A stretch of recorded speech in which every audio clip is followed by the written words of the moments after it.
కానీ, ఆడబడ్డ నిధి కానీ, నిరుద్యోగం కానీ, విద్యార్థులకు కానీ, రైతులకు కానీ వీళ్ళ యొక్క ప్రభుత్వంలో అందరికీ కూడా ఒక వెన్నుపోటు మాదిరే అన్నది గుర్తుపెట్టుకోవాలి.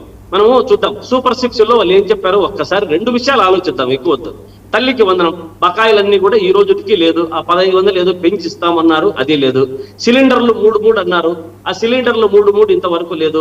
చెప్పినవి చేయండి స్వామి, మీరు మళ్ళా కావాలంటే వేరే మీ ఊపదంపుడు ఉపన్యాసాలు, మీ అబద్ధాలు వచ్చే ఎన్నికల్లో వాడుకోవాలని చూడడానికి వీళ్ళంతా వినిపిస్తున్నారు. కాకపోతే మీ ప్లేనరీలో మీరు చేసుకుంటుంటారు కదా, ప్లేనరీలో మీరు చెప్పేవేంటి? వీళ్ళ అబద్ధాలు అయితే మీ హరికథలా? వీళ్ళ అబద్ధాలు కాసేపు మీరు అన్నదే వాళ్ళు మీ హరికథలా? ఇప్పుడు అట్లా కాదు. ముందర కోటరీని కూల్చేయండి సార్. జనానికి మీ నాయకుడికి మధ్య దాన్ని ఏమంటారు, ఆ గ్యాప్ ఉంది, దాన్ని బ్రిడ్జ్ చేయమని ముందర కోటరీని కూల్చేయండి. మిగిలిన తర్వాత మాట్లాడతారు మీరు.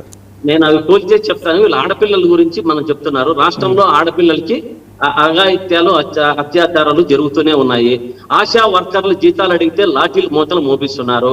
అంగన్వాడీలకు ధర్నాలు చేసే కేసులు, వీళ్ళు 40,000 మంది మిస్సింగ్ కేసులు, అది ఇంతవరకు తేలా. మహిళల మీద వీళ్ళకున్న చిత్తశుద్ధి లేదు. వసుదేవన్ గారు, మనకు సుగాలి ప్రీతి చెప్పుకుంటాం. ఎలక్షన్లప్పుడు ఎట్లా వాడారు ఒక మహిళని? ఆమె వచ్చి నిన్న జగన్మోహన్ రెడ్డి గారి మీద ఏమి కంప్లైంట్ చేశారు? వీళ్ళు చెప్పినవి అంతా ఊరికే శూన్యము, గాలిలో లెక్కలే. గళం విప్పించాలని గళం తొక్కితే వీళ్ళు 33 సీట్లకన్నీ నమ్ముతారు. ఈ మహిళలు ఎక్కడి నుంచి నమ్ముతారు అనేది అర్థం చేసుకోవాలి. ఒక్కసారి 2 విషయాలు చెప్తా.